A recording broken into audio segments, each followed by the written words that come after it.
विष्णु पुराण अध्याय 4। दोस्तों, वीडियो देखना तो पूरा देखना, क्योंकि थोड़ा वीडियो देखने से पूरा ज्ञान प्राप्त नहीं होता है। क्षीर सागर मंथन के समय राक्षस देवताओं का मजाक उड़ाते रहे और अपना पूरा भुज बल दर्शाते हुए सर्पराज को खींचते रहे। देवताओं ने अपने बल का पूरा प्रयोग किया। उनके खींचने की इस प्रक्रिया में वासुकी महासर्प ने विष उगल दिया। वह विष ज्वालाएं बिखेरने लगा। इन ज्वालाओं में कितने ही राक्षस जल गए। लग रहा था कि इस हलाहल से पूरा लोक ध्वस्त हो जाएगा। उसी समय मंदर पर्वत भी समुद्र के अंदर डूब गया। सबने शिव से प्रार्थना की। शिव ने हलाहल को निगल लिया और उसे कंठ में ही रोककर लोक की रक्षा की। वे गरल कंठ कहलाए गए। विपत्ति टली पर पर्वत डूब गया। देवताओं ने विष्णु से प्रार्थना की। विष्णु ने बड़े कच्छप के रूप में कूर्मा अवतार लिया और समुद्र में डूब गए। पर्वत को अपनी पीठ पर ढोते हुए ऊपर ले आए। कच्छप बनकर मंदर पर्वत को ढोते हुए विष्णु ने बड़ी ही सावधानी बरती। पर्वताग्र पर बैठकर उन्होंने एक पांव से उसे दबाकर रखा, जिससे वह इधर उधर न हिले डुले। साथ ही देवताओं के साथ मिलकर वह समुद्र को मथने के काम में लगे रहे। ये विष्णु बहु रूपों में दिखे। सागर मंथन का काम सुचारू रूप से चलने लगा। क्षीर सागर के चंद्र लक्ष्मी कल्प वृक्ष कामधेनु ऐरावत हाथी उच्चोश्रवा घोड़ा सुरा नामक नशा व उत्तेजना प्रदान करने वाला पेय और कितने ही पदार्थ उत्पन्न हुए। शिव ने कंठ के हलाहल के ताप के उपशमन के लिए चंद्रमा को सिर पर धारण कर लिया और चंद्रशेखर बने। लक्ष्मी देवी ने श्रीवस्त्र कौस्तुभ मणियों की वैजयंती माला पहनकर विष्णु से विवाह किया। विष्णु लक्ष्मीकांत बने। देवता सुरा पीकर सुर बने। अंत में अमृत प्राप्त हुआ। आयुर्वेद के मूल विराट धन्वंतरी के रूप में अमृत कलश लिए अनेक औषधियों को धारण किए विष्णु पहासन पर आसीन हो गए। समुद्र से होते हुए प्रकट हुए। अमृत के लिए जब क्षीर सागर मथा गया, तब प्रारंभ में हलाहल विष उत्पन्न हुआ। कितनी ही विशेषताओं के घटने के उपरांत और देव सहायताओं के बाद अमृत प्राप्त हुआ। लक्ष्य की प्राप्ति हुई। इसलिए श्रम से साधा जानलेवा काम सागर मंथन कहलाता है और यह उसका पर्यायवाची शब्द बन गया है। धन्वंतरी के हाथ में जो अमृत कलश था उसे राक्षस उड़ा ले गए और दावा किया कि यह हमारा है। राक्षसों और देवताओं में मुठभेड़ हुई। जब दोनों के बीच में यह छीना झपटी हो रही थी, तब मंत्रमुग्ध कर देने वाली जगमोहिनी वहां प्रत्यक्ष हुई। उसे देखकर राक्षस उस पर रिझ गए। मोहिनी ने राक्षसों से कहा, अमृत मुझे दो, मैं बांटूंगी। उसकी बातों में आकर राक्षसों ने कलश उसके सुपुत्र कर दिया। राक्षस एक तरफ बैठे तो देवता दूसरी तरफ। दोनों में बीच में कलश को कमर पर सटा के जगमोहिनी नृत्य करने लगी और अमृत बांटने को सन्नद्ध हो गई। निश्चेष्ट होकर देवता एकटक उसी की तरफ देखने लगे।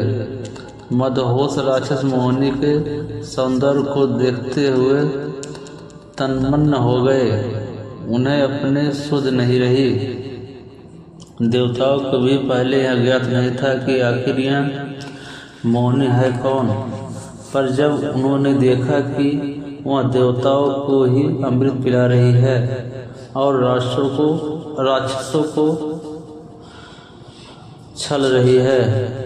तो वे जान गए कि मोहिनी कोई और नहीं बल्कि साक्षात विष्णु ही रस रूप पधारे, इसलिए वो चुपचाप अमृत पीते गए।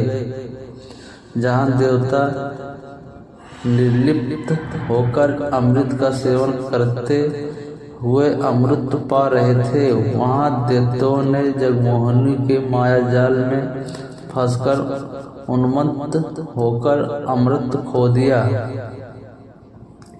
राहु नामक एक होशियार राक्षस ने जान लिया कि जगमोहिनी राक्षसों को छल रही है।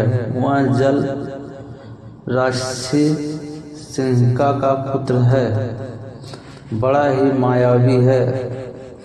जब उसने देखा कि सच्चाई बताने पर भी राक्षस सुनने और विश्वास करने की स्थिति में नहीं है, तो उसने स्वयं देवता का रूप धारण किया और देवताओं की पंक्ति में बैठकर अमृत पी गया। सूर्यचंद्र ने उसकी यह धूर्तता देखी और उन्होंने मंदर पर्वतांक पर आसीन बहुरूपी विष्णु को यह विषय सूचित किया। विष्णु ने अपना चक्र राक्षस को मार डालने भेजा। विष्णु के चक्र से बचने के लिए राहु ग्रहों में चक्कर काटता रहा और आखिर अंतरिक्ष में प्रवेश किया। चक्र ने वहां भी उसका पीछा किया और उसके सिर को धड़ से अलग कर दिया।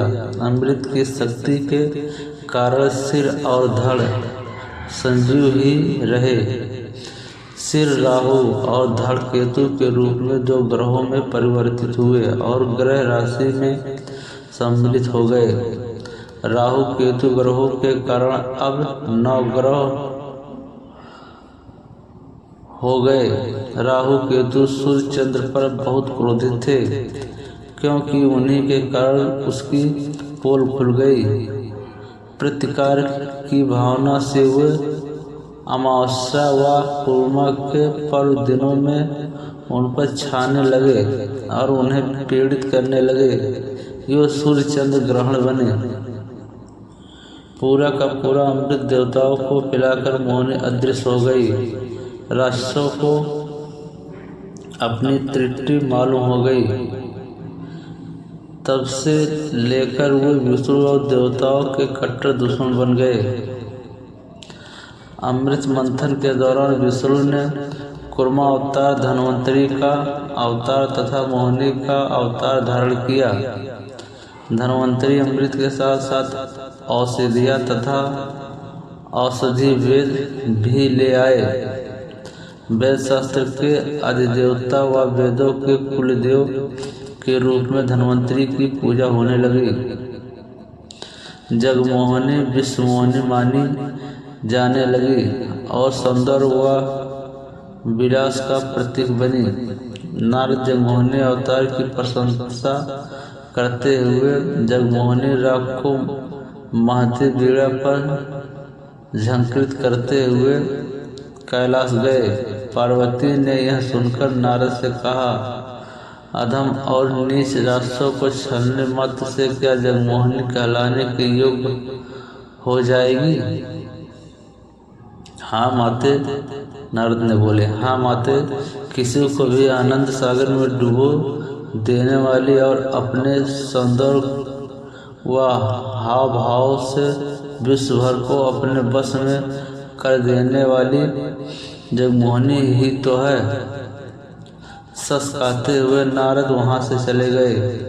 पार्वती ने यह बात शिव से बताई। शंकर मुस्कुराते हुए चुप रह गए। बाद में पार्वती के साथ नंदी वाहन पर आसीन होकर बैकुंठ गए और विष्णु से कहा, तुम्हारे जगमोहिनी अवतार को देखने की मेरी तीव्र आकांक्षा है।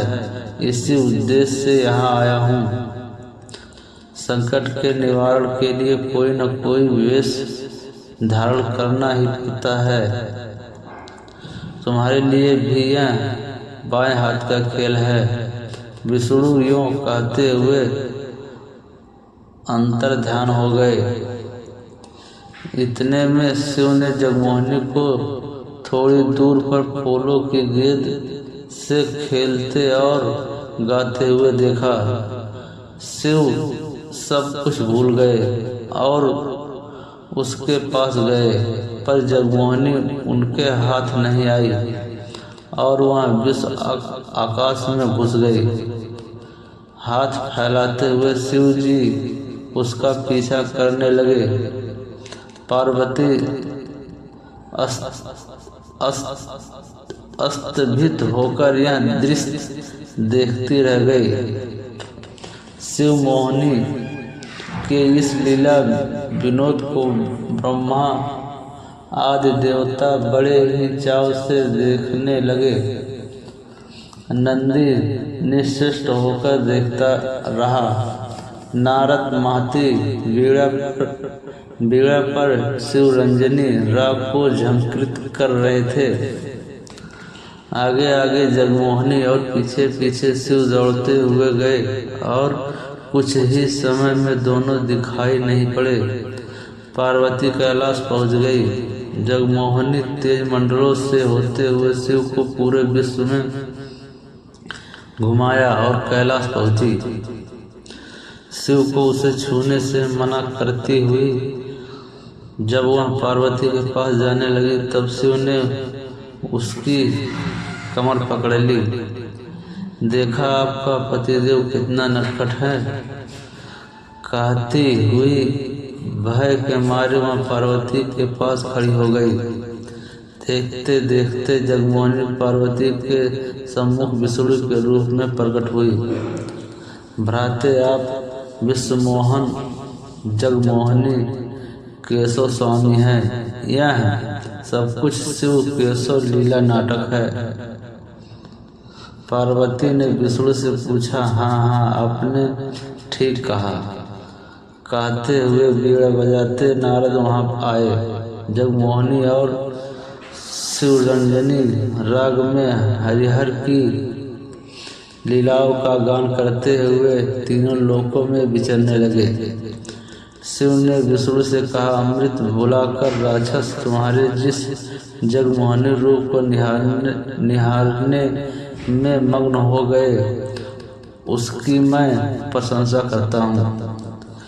रस पिपासा असुरों की धरोहर है। विष्णु ने मुस्कुराते हुए पार्वती से कहा, कहीं ऐसा न हो जब हमारी गंगा भविष्य में आकाश से पृथ्वी पर उतरने जा रही हो, तब तुम्हारे पतिदेव उसे कहीं तुम्हारी सौतन न बना ले। कहते हुए विष्णु अदृश्य हो गए। इसके बाद काल क्रम में विष्णु ने करदम प्रजापति देवहूति का पुत्र बनकर कपिलावतार लिया। बचपन से ही तपस्या करके ज्ञान संपन्न होकर कपिल महामुनि के नाम से प्रसिद्ध हुए। कपिल ने अपनी माता देवहूति को अनेकों तत्वों का बोधन किया, जो सांख्य योग के नाम से प्रसिद्ध हुए। जब कपिल महर्षि पाताल लोक में निर्वी राम एक गुफा में तपस्या कर रहे थे, तब पृथ्वी पर सगर सम्राट सोवा अश्वमेध यज्ञ करना चाह रहे थे। इंद्र ने यज्ञ के अश्व को उस गुफा में छिपा दिया जिसमें कपिल महर्षि तपस्या कर रहे थे। सगर के 1000 पुत्र घोड़े को खोजते हुए पाताल लोक में पहुंचे। वहां उन्होंने कपिल महर्षि की गुफा देखी। उन्होंने उन पर आरोप लगाया कि उन्होंने ही घोड़े को चोरी की और उनका तप जप केवल ढोंग है। कपिल ने आंखें जब खोली तब सबके सब जलकर राख हो गए। उन भस्म राशियों पर विष्णु पाद रखे गए और स्वर्ण में मंदाकिनी की तरह प्रवाहित हो रही गंगा को पृथ्वी पर ले आने के लिए सागर के प्रपौत्र भागीरथ ने घोर तपस्या की और गंगा को पसंद किया। साथ ही गंगा के वेग को यह सहने वाले शिव की तपस्या करके उन्हें भी पसंद कर लिया। गंगा अवतरण के समय गंगा देवी को देखकर शिव उस पर मुग्ध हो गए और उसे अपने जटाजुट में कसकर बांध लिया। फिर भागीरथ की प्रार्थना पर उसे थोड़ी मात्रा में बहने दिया। गंगा भागीरथ के साथ गई और उनके पूर्वजों की भस्म राशियों पर प्रभावित होकर उन्हें पुण्यलोक भेजा। परम शिव गंगाधर बने और जो गंगा पार्वती की सौत हुई। सनक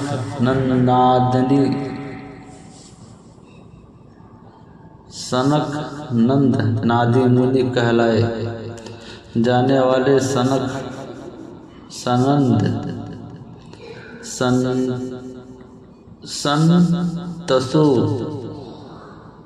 संत कुमार नामक 4 मुनि ब्रह्मा के मानस पुत्र हैं। सदा वे बालक ही बने रहते हैं।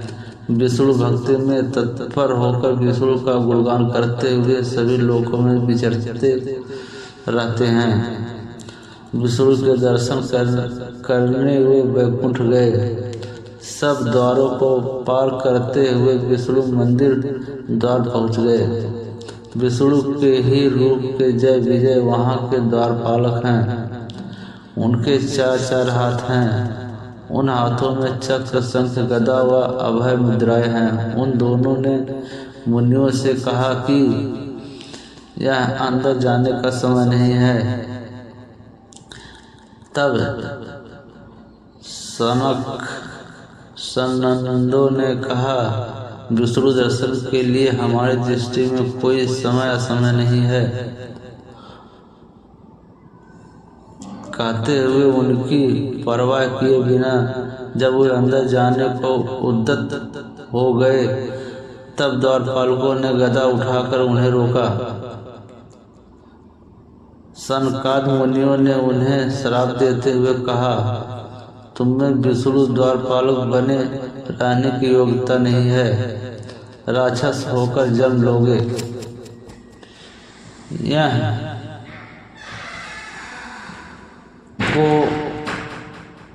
कोलाहल सुनकर द्वार खोलते हुए विष्णु लक्ष्मी समेत वहां आए। जय विजय ने मुनियों के शाप के बारे में उनसे बताया और अपना दुख व्यक्त किया। मुनिगण भी अपनी जल्दबाजी पर मन ही मन में चिंतित हुए। विष्णु पुराण भाग 5।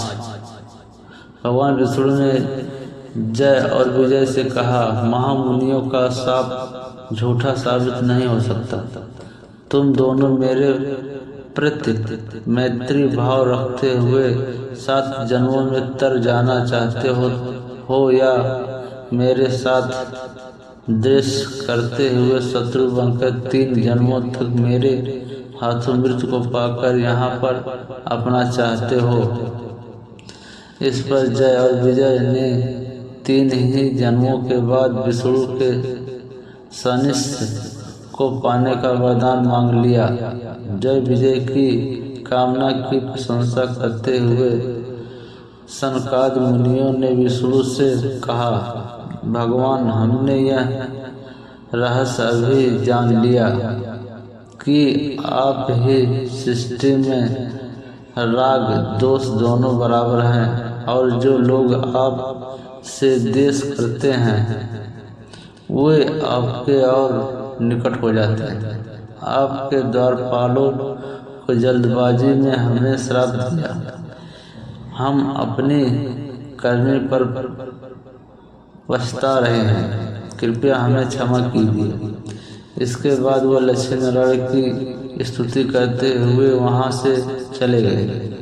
इसके बाद जय और विजय कश्यप प्रजापति की पत्नी दिति के गर्भ में हिरण्यकश्यप और हिरण्याक्ष के रूप में पैदा हुए। वे दोनों भाई बड़े पराक्रमी बन गए और तपस्या करके ब्रह्मा को प्रसन्न कर उनसे वरदान प्राप्त किए और विष्णु के प्रति देश करने लगे। हिरण्यकश्यप ने राक्षसों का राजा बनकर विष्णु का सामना करने का निश्चय किया। हिरण्याक्ष ने विष्णु को कुपित करने के लिए अनेक अत्याचार किए और पृथ्वी को लुढ़काते लुढ़काते रसातल समुद्र में ढकेल दिया। पृथ्वी रसातल समुद्र में डूब गई। भूदेवी ने विष्णु की स्मृति करके अपना उद्धार करने की प्रार्थना की।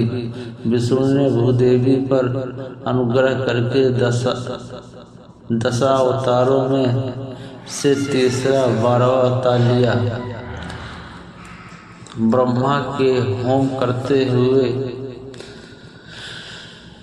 कुंड के शुभ क्रांति मंडित एक कण निकल गया और बढ़ते बढ़ते उसने जंगली सुअर का रूप धारण कर लिया। उस सुअर को विष्णु का अवतार मानकर ब्रह्मा आदि देवताओं ने यज्ञ 12वें श्रेष्ठ 12वें बराह और आदि बराह के रूप में उनकी स्तुति की। यज्ञ बराह ने बढ़ते बढ़ते विशाल रूप धारण कर लिया। उसके पैर बलिष्ठ थे। उसका चर्म इत्पात जैसा कठोर था। वज्र जैसे उसके जबड़े थे। उसकी आंखों से अरुण क्रांति आ रही थी। उसके रोए स्वर्ण जैसे चमक रहे थे। वह सारे विश्व को गुजाते हुए हुंकार कर उठा। उसके माथे पर अखंड जैसा सिंह चमक रहा था। 12वां अवतार तेज गति से रसातल की ओर दौड़ पड़ा। उसकी गति से सारी दिशाएं हिली उठी। प्रलयकालीन आंधी चलने लगी। यज्ञ 12 ने रसातल समुद्र के भीतर डूबी हुई पृथ्वी को अपने सिंह से ऊपर उठा लाया। उसी समय हिरण्याक्ष ने वरुण पर हमला करके युद्ध के लिए उसे ललकारा। वरुण ने कहा, तुमको तो मेरे साथ युद्ध करना नहीं है। तुम तो महान वीर तो हो, इसलिए तुम्हें पृथ्वी को ऊपर उठाने वाले परम शक्तिशाली यज्ञ 12 के साथ युद्ध करना होगा।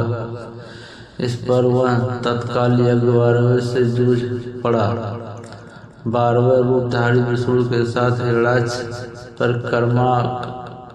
पराक्रम पूर्वक लड़ते हुए विष्णु के गदा को उड़ाकर ताल ठोकता हुआ खड़ा हो गया। विष्णु ने उसके युद्ध कौशल की प्रशंसा की और उन्होंने फिर से गदा को अपने हाथ में धारण किया। इसके बाद उन दोनों के बीच भयंकर संग्राम छिड़ गया। अंत में 12वां अवतार ने अपनी सिंह के वार से हिरण्याक्ष को मार दिया। 12वां अवतार रूपधारी विष्णु को भूदेवी के वर लिया। भूदेवी ने वर लिया। 12वें भूमि ने भूदेवी को उठाकर अपनी जांघ पर बिठा लिया। ब्रह्मा आदि देवताओं ने उन पर फूलों की वर्षा की और जगपति के रूप में अनेक प्रकार से उनकी स्तुति की। 12वां अवतार लेकर अपने छोटे भाई का वध करने वाले विष्णु से बदला लेने के संकल्प से हिरण्यकश्यप ने ब्रह्मा से वरदान प्राप्त करना चाहा। इस विचार से वहां ब्रह्मा को प्रसन्न करने के लिए तपस्या करने चला गया। उस समय उसकी पत्नी लीलावती गर्भवती थी। लीलावती के गर्भ को विच्छिन्न करने के लिए इंद्र ने मायाजाल रचा और उसको बंदी बनाकर आकाश मार्ग में ले जाने लगे।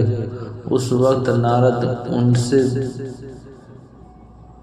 मिलकर बोले, इंद्र, आप कैसा अन्याय करने जा रहे हैं? आप अपने प्रयत्न को छोड़ दिए। सदा सर्वदा हिरण्यकश्यप श्रेयावश विष्णु का स्मरण किया करता है। इस कारण लीलावती के गर्भ में पढ़ने वाले शिशु को विष्णु का स्मरण करने की आदत पड़ गई है।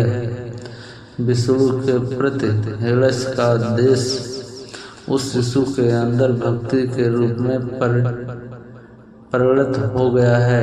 लीलावती महान विष्णु भक्त को जन्म देने वाली है, इसलिए आप लीलावती को मुक्त करके अपने धाम पर चले जाइए। यो समझाकर नारद लीलावती को अपने आश्रम में ले आए।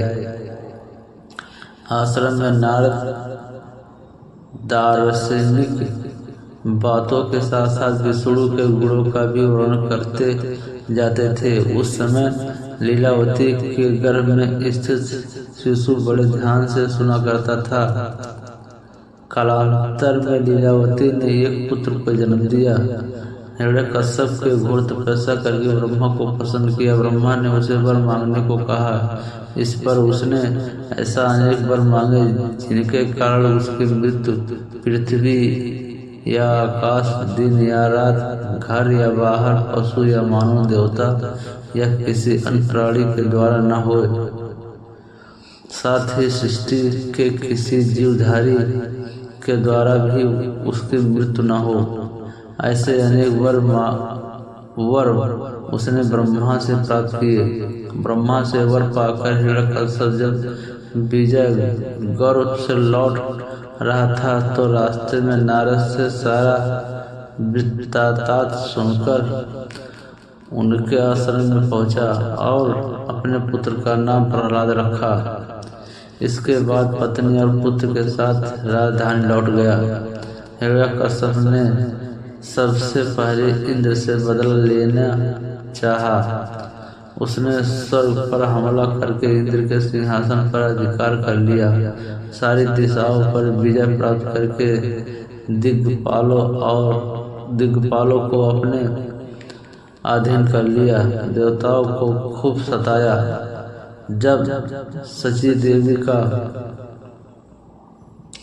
अपमान करना चाहा, लीलावती ने उसको रोका। फिर भी उसका क्रोध जब शांत न हुआ तो उसने मुनियों के आश्रमों को जला दिया।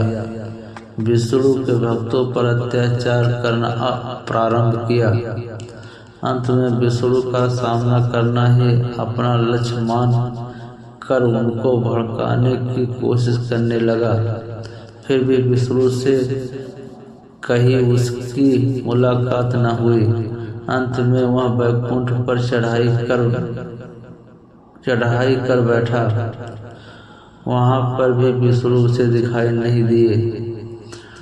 मुझसे डरकर विष्णु कहीं अदृश्य रूप में छिप गए हुए हैं। कायर कहीं के ऐसा कहते हुए हिरण्यकश्यप अपनी राजधानी लौट गया।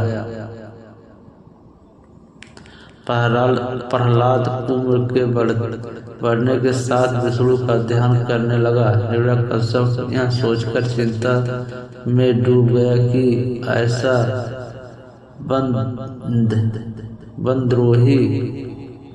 वंशद्रोही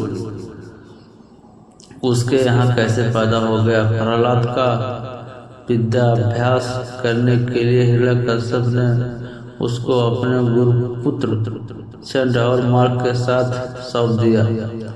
प्रहलाद ने गुरुकुल में हरि का ध्यान करते हुए अपनी विद्या समाप्त की। अपने सहपाठियों में भी विष्णु भक्ति का प्रचार करके उनके मन में मुक्ति मार्ग के प्रति अभिरुचि पैदा कर दी। विद्या की समाप्ति पर चंड और मार्ग प्रहलाद को हिरण्यकश्यप के हाथ सौंपने के लिए आए। हिरण्यकश्यप ने अपने पुत्र को प्रेम से जांघ पर बिठाया और पूछा, बेटा तुम अपनी विद्या का परिचय कराने वाला एक पद सुनाओ। प्रहलाद ने अपने मधुर कंठ से एक पद गाकर सुनाया, जिसका अर्थ था, मैंने अपने गुरु जी से सारी विद्याएं पूर्ण रूप से सीख ली है। उन सभी विद्याओं में श्रेष्ठ विद्या विष्णु के प्रति चिंत लगना है। विष्णु का स्मरण करने से प्रत्येक व्यक्ति का जन्म सार्थक हो जाता है। प्रहलाद के मुख से ये बातें सुनकर हिरण्यकश्यप क्रोध से कांप उठा और उसको अपनी जांघ पर से नीचे ढकेल दिया। तब गुरुओं से पूछा, क्या आपने हमारे पुत्र को यही शिक्षा दी है? चंद्र और मार्ग दोनों थर-थर कांपते हुए बोले, राजन, इसमें हमारा कोई दोष नहीं है, आप हम पर नाराज न हो। ऐसा कहते हुए गुरुकुल में प्रहलाद के व्यवहार का परिचय दिया। हिरण्यकश्यप ने अपने पुत्र को समझाया, विष्णु ने सुअर का रूप धर कर तुम्हारे चाचा का संहार किया है। वह हमारे राक्षस कुल का परम शत्रु है। विष्णु का स्मरण करना हमारे वंश का अपमान करना है। यह अच्छा अपराध है, तुम उसका स्मरण करना छोड़ दो।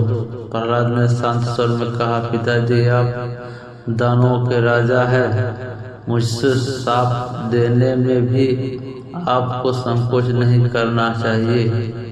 लेकिन मैं क्या करूं? जैसे लोहे का टुकड़ा चुंबक की ओर आकृष्ट हो जाता है, वैसे ही मेरा मन भी विष्णु की ओर खिंचा हुआ है। जैसे भ्रमर कमल को भूल नहीं सकता है, वैसे मैं भी विष्णु को भूल नहीं सकता। यह मेरे बस की बात नहीं है। मेरे शरीर में प्राण के रहते उनको भूल जाना असंभव है। मेरी आत्मा ही विष्णु स्वरूप में है। छोटे बालक के मुंह से ऐसी बात सुनकर हिरण्यकश्यप विस्मय में आ गया। फिर क्रोध में आकर गरजते हुए बोला, तब तो तुम्हारी मौत निश्चित है, तुम अन्न जल के बिना मर जाओगे। इसके बाद प्रहलाद को कारागार में ढकेल दिया। पुत्र प्रेम के कारण लीलावती तड़प उठी। लीलावती के दुख को देख हिरण्यकश्यप ने प्रहलाद को कारागार से मुक्त कर दिया। विष्णु का ध्यान करते तन्मावस्था में अत्यंत शोभायमान पुत्र को देखकर हिरण्यकश्यप यह सोचकर समझ में आ गया कि कई दिनों से अन्न जल के बिना यह कैसे जीवित है। फिर गुस्से में आकर उस बालक को हाथियों के पैरों तले डाल दिया। हाथी प्रहलाद को देखकर घबरा उठे, मानो सिंह को देख लिया हो। महावतों ने अंकुश चलाकर बालक को हाथियों से रौंदने का प्रयत्न किया, मगर बालक का बाल भी बांका न हो सका। सांपों से डसवाने का प्रयत्न किया गया, पर सांप बालक को चूमकर फन फैलाकर नाच उठे। उसके बाद प्रहलाद को पहाड़ की चोटी पर से नीचे ढकेलवा दिया गया, फिर समुद्र में फेंकवा दिया गया। कालकूट विष पिलवाया गया। फिर भी प्रहलाद को जीवित देख हिरण्यकश्यप ने उससे पूछा, तुम क्यों नहीं मरते? इसका क्या रहस्य है? प्रहलाद ने हंसकर उत्तर दिया, इसमें कोई रहस्य की बात नहीं है। हाथियों में, सांपों में, तत्पर अग्नि, समुद्र, जहाज आदि में ही नहीं, बल्कि आप में और मेरे भीतर भी दूसरों की विद्यमान है। मुझको मारने के प्रयत्न और मेरा जीवित रहना, यह सब उनकी लीलाओं का महात्म्य है। पिताजी, प्रहलाद की बातों से हिरण्यकश्यप का क्रोध भड़क उठा। वह उस बालक की बाहें पकड़कर सभा भवन के बीच खींच ले गया और अपना गदा हाथ में ले लिया। उस दृश्य को देख लीलावती बेहोश हो गई। चारों तरफ घिरे हुए राक्षस प्रमुख चकित हो मूर्छावत खड़े हो रह गए। सभा मंडप के सामने लोहे से निर्मित एक विजय स्तंभ खड़ा था। हिरण्यकश्यप ने वह खत्म दिखाकर प्रहलाद से पूछा, अरे कुलद्रोही, वह मेरा विजय स्तंभ है। विजय स्तंभ है। मेरे छोटे भाई का वध करने वाले विष्णु के साथ युद्ध करके तुम्हारी आंखों के सामने उसका संहार करूंगा।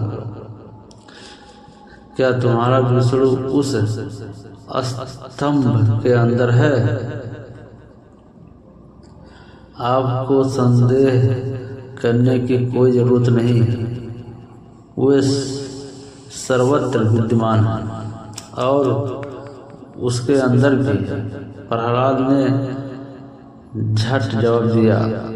हिरण्यकश्यप ने तेज गति से जाकर उस स्तंभ पर गदा से प्रहार किया।